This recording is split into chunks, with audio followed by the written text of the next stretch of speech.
Welcome back to the Daily Quota. I'm your host, Nicholas Hill.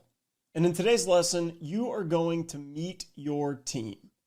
Now, it is crucially important that you understand all of the different roles that you're going to be working with cross-functionally across the sales cycle. Sales is a team sport. It's not just you alone. Now, if you're at a startup, it might just be you alone. But for the most part, you're going to be working with a wide variety of team members, and it's important that you know who they are, what their goals are, what they care about, what they do. So in this lesson, we're going to walk through some of the different team members that you're likely to work with. And then your assignment is going to be to meet with those team members. You'll be asking them questions, basically doing like an internal informational interview to learn about what they care about, what they do. It will also be suggested that you shadow calls with these different team members so that you can get an understanding of the types of interactions they have with customers. So let's talk about the different team members you're likely to work with. The first is sales development. So this is your SDR or OBR, outbound business representative. SDR is sales development representative.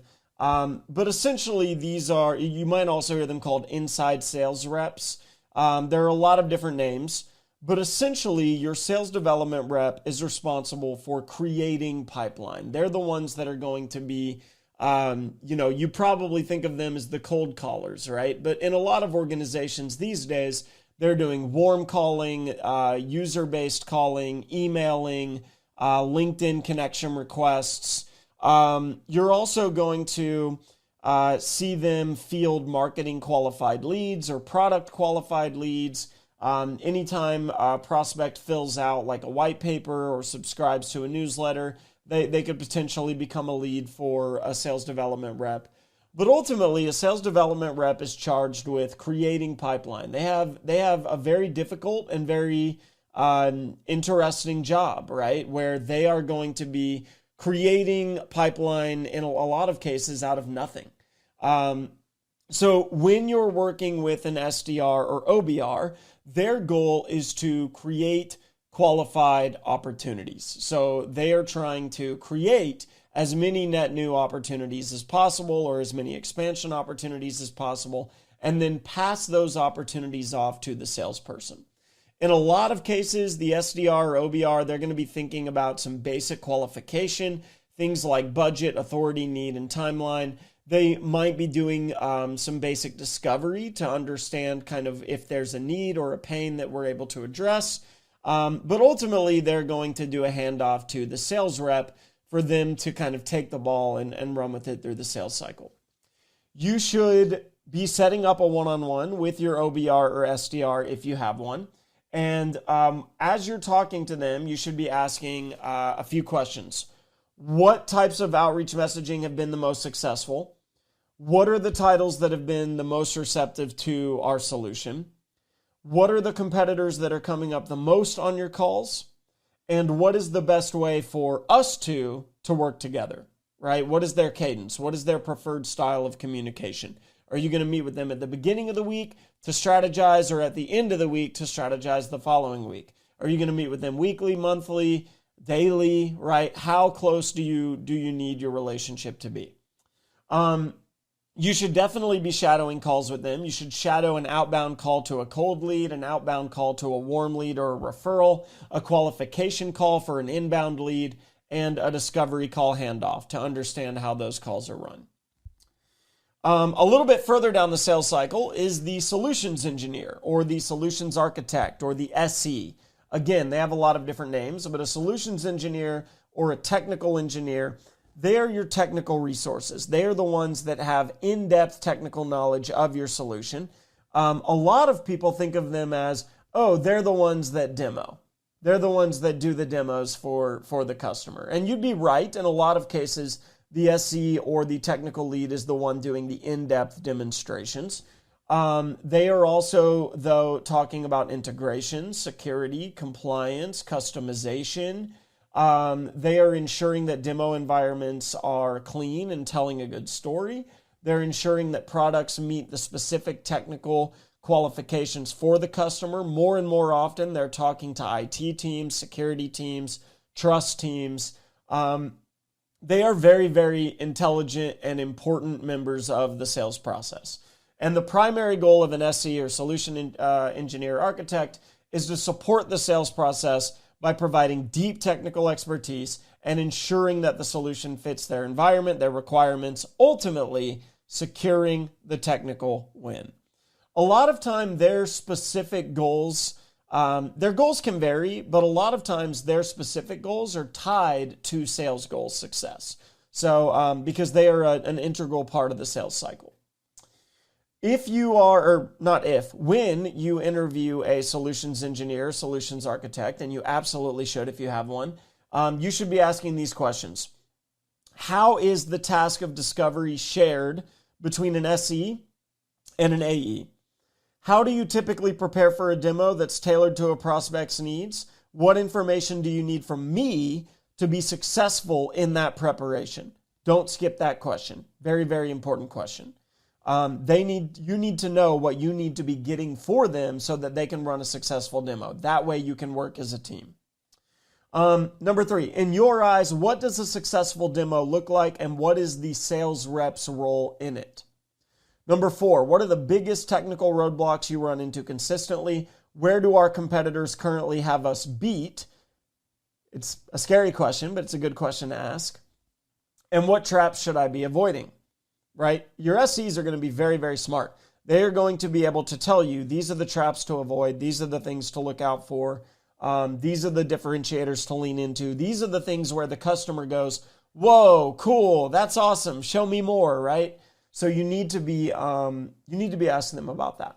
Calls that you should be shadowing with an SE, product demos, customized product demos for sure, technical deep dive sessions, post-demo follow-up calls, joint sales and technical discovery calls, integrations calls, security calls, compliance calls. All of the above if you can, right? So that's your solutions engineer or solutions architect. The next one, again, going a little further down the sales process, is your customer success manager. A customer success manager is incredibly important. When you sell something to a prospect, for you, that sale may be over, but for them, the relationship is really just getting started. And the CSM is the person or persons responsible for making sure that that relationship gets off to a good start and stays positive. The CSM or the customer success manager is typically thinking about how many licenses did this person buy? How can we maximize their usage and adoption of those licenses?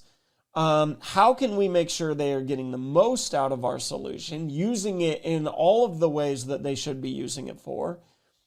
How can we make sure that we're addressing any challenges that come up? And the support team will be involved in that too, but CSMs can get ahead of challenges. They can get ahead of churn risk.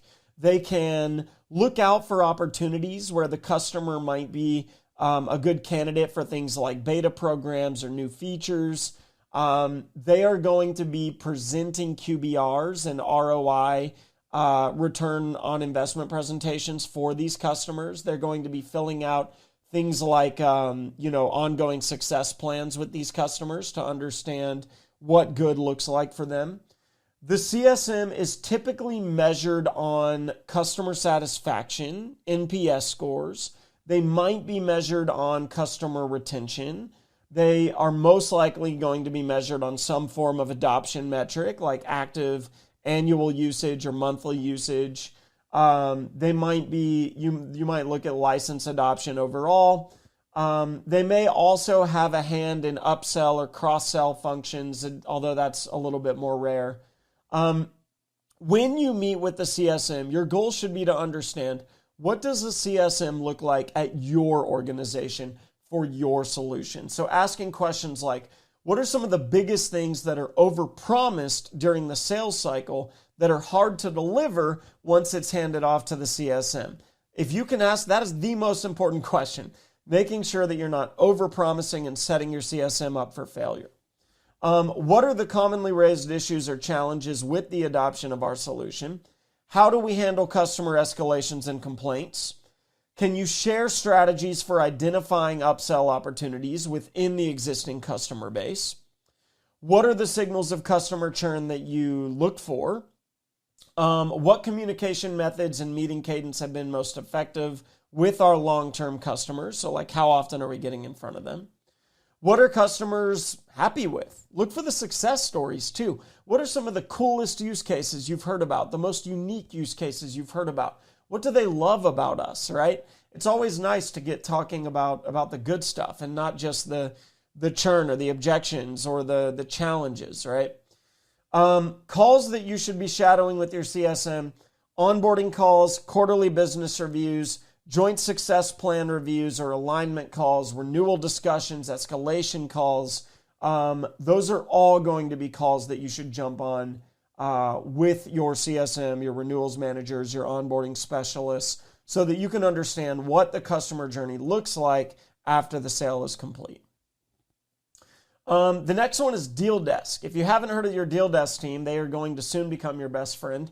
The Deal Desk team facilitates the sales process by managing pricing strategies, contract negotiation, transaction processes. They're the ones that do things like price negotiation, multi-year contracts. They come up with creative ways to structure deals that work for both you and the customer. If you don't have a Deal Desk team, then you don't have to worry about this section. If you do have a Deal Desk team, I would encourage you to meet with them to understand how you can best work together, because you're going to be working together a lot. And typically, you're going to be working with the Deal Desk team towards the end of your sales cycle when it is the most crucial for you to get deals across the finish line, and when it's most risky for you to lose a deal because you're not negotiating with the customer in the correct way. So when you meet with your Deal Desk partner, you should be asking them things like, what are the common issues or pitfalls that you tend to see in deal structures? How can sales reps better prepare the customer in advance for a smooth deal closure later in the sales cycle? That's probably the most important one, right? How can I make sure my customer's well prepared in advance so that this is all smooth?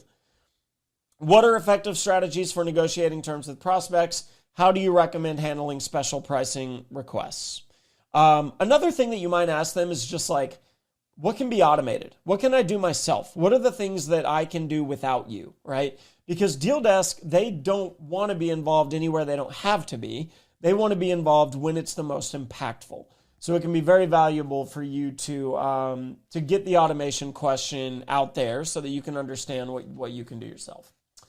Calls that you should shadow with Deal Desk. Any pricing strategy discussion that's being held, contract review sessions, final deal approval meetings, those are all going to be valuable. Then there's your legal team. You should absolutely meet with your legal team. I shouldn't have to explain the importance of a legal team, but just in case, they're the ones that are going to be signing the contract, making sure that the terms of the agreement match the terms that we are able to accept. They are going to be protecting our organization and keeping us safe. They can sometimes feel like the enemy because they're the ones that are going to say, sorry, the contract isn't ready yet. It needs this, it needs this, it needs so-and-so red line agreement, right? Or no, we're not able to sign the MSA of the customer for this and this reasons. It can feel like they're providing a lot of friction, but they're keeping you safe. They're keeping the company safe. And you should absolutely meet with them and ask the following questions. One, what are the most common pitfalls that happen in customer contracts that have killed deals before? That's the most important question. Number two, how can salespeople better align their deals with legal requirements? What is the best way to work with you?